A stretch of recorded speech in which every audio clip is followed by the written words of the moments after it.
teman-teman. Iya, suara Mbak Vivi sudah jelas. Tapi Ya, sambil menunggu layarnya, nggak displaynya lah apa-apa. Mbak ya. Ya, nggak apa-apa. Nah, saya cerita dulu nih kepada teman-teman. Mbak Vivi ini adalah psikolog. Ya, kami pernah bekerja sama dan saya senang sekali dengan personality dan karakter beliau tenang, ya, relax orangnya dan kalau memberikan penyampaian itu tampak bisa lugas gitu ya. Dan hari ini saya undang beliau untuk ya sedikit-sedikit bercerita dan sharing kepada kita. Dengan penyesuaian ya, yang saya sebut di awal tadi. Hmm, Seperti itu. hmm, Penyesuaian bukan hanya penyesuaian perilaku, tapi perilaku itu muncul karena apa yang ada di dalam pemikiran kita, apa yang kita interpretasi dari apa yang terjadi dalam kehidupan kita, seperti itu. Jadi apa yang dikatakan Mas Oka itu sebetulnya itu kuncinya, gitu. Dan saya amazing ya, banyak obrolan yang saya ikuti, mereka bicara begitu perifer, tapi Mas Oka, loh kok jadi menganalisa ya? Tapi ini baik buat teman-teman ya. Baik buat teman-teman artinya apa? Semua itu dimulai dari diri kita, dan diri kita yang bergerak apa sih? Pikiran, gitu ya.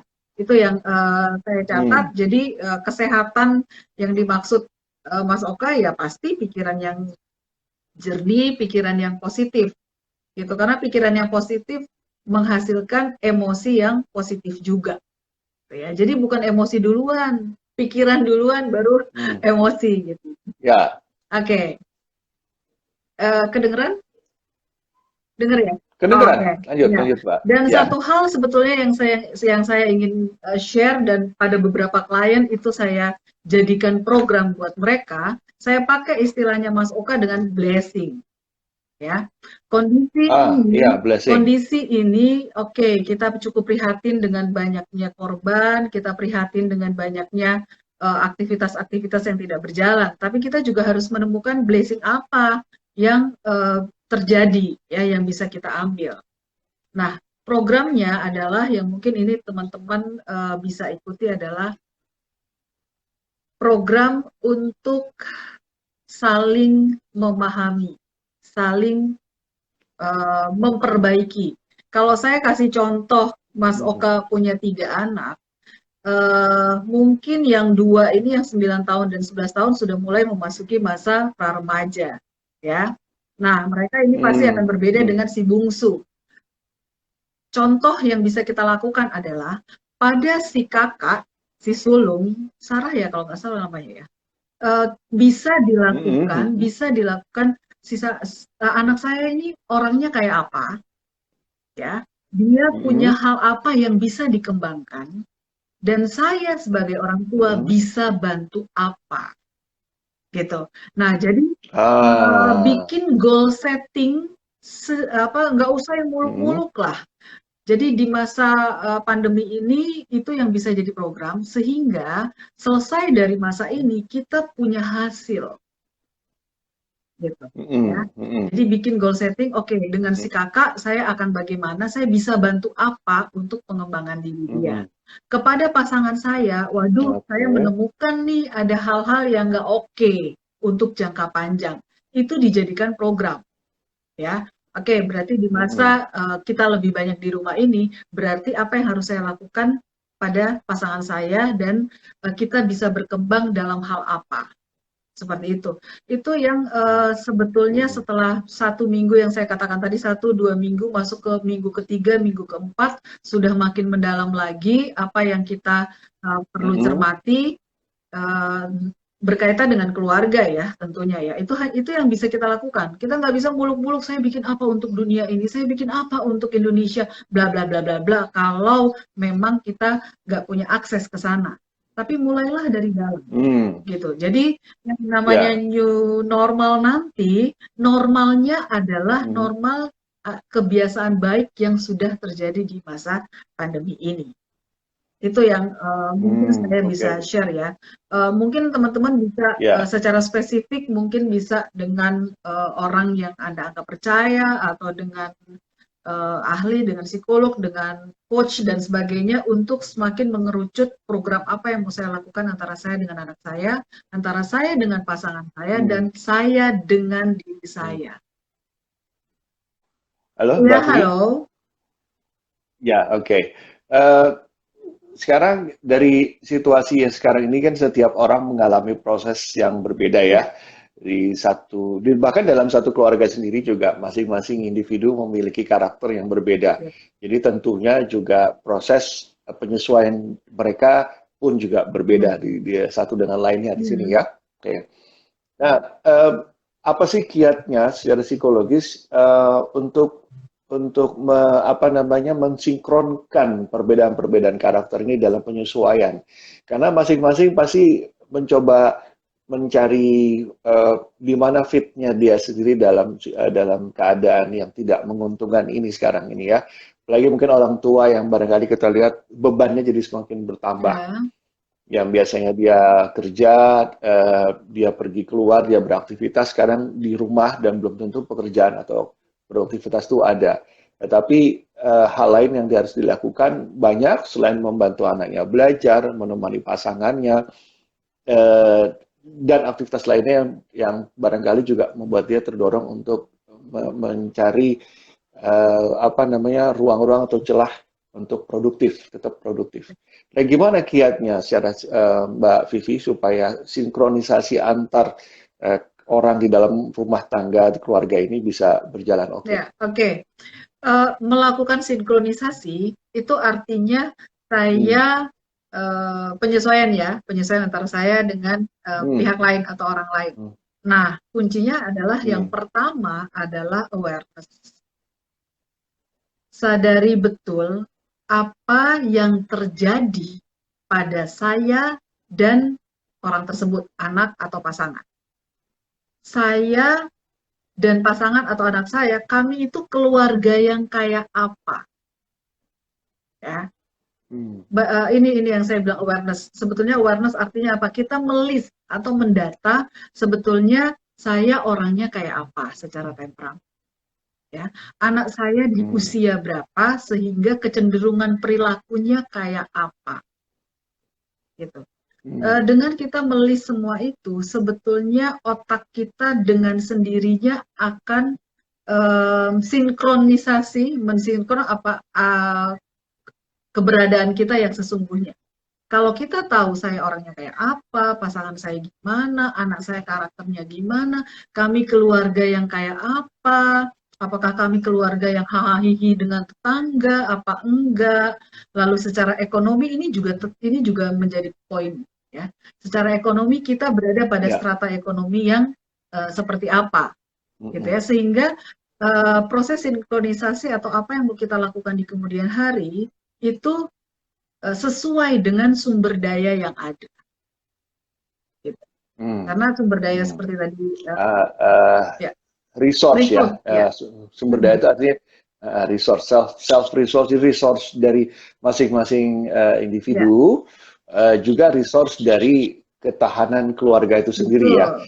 Uh, ini kan terkait dengan hal itu ya. Ya, Jadi resource apa yang ada di dalam keluarga itu antara bapak, ibu dan anak-anak ya, yang bisa menjaga keutuhan apa namanya psikologis keluarga ini untuk tetap terus menyesuaikan diri dengan perubahan-perubahan yang sebetulnya tidak pasti keadaannya saat ya, ini ya. betul. Kira-kira begitu ya Mbak Ya, ya. ya, Hmm. betul. Oke, oke, kita lanjut ya Mbak Vivi Ya, ya. 5 menit lagi ya. masih ada waktunya. Jadi sekarang kita bicara the new normal, jadi Hmm. normal yang baru kalau orang bilang ya. Jadi ada yang mengatakan bahwa kalau WHO mengatakan new normal ini semua basisnya adalah safety dan healthy. Jadi kan semua ya terkait dengan basisnya adalah menjaga Ya. kesehatan diri maupun kesehatan orang lain. Nah, menurut Mbak Vivi sendiri secara psikologi sosial ya, apa kira-kira yang akan menjadi hal baru di dalam masyarakat kita nanti ke depan ini? Ya. Eh, Kalau saya jujur dan ini bicara berkaitan banyak dengan psikologis ya, yang artinya juga Mhm, menyangkut budaya, perilaku, ya. Saya mau jujur ya, mungkin tidak terlalu banyak membuat perubahan besar, ya. Karena saya lihat ini juga lihat di media, saya tidak melakukan penelitian yang cukup detail ya. Saya lihat longgar sedikit aja kita udah balik tuh. Ini ya. Itu karakter masyarakat kita ya Indonesia Iya, ya? ya, saya ngomong mungkin ini hanya yang saya lihat aja ya, saya nggak tahu secara umum seperti itu. Dan itu budaya loh, itu budaya ya, budaya yang Ya. mempengaruhi perilaku kita seperti itu. Jadi kalau yang saya katakan dengan budaya yang saya usulkan tadi kan di mana kita sebagai keluarga merefleksikan lagi, kita buat goal setting kecil seperti itu ya. Kalau Ya. Kalau lihat dari budaya, kita tidak terbiasa melakukan refleksi dan terbuka buka-bukaan dengan anak atau pasangan.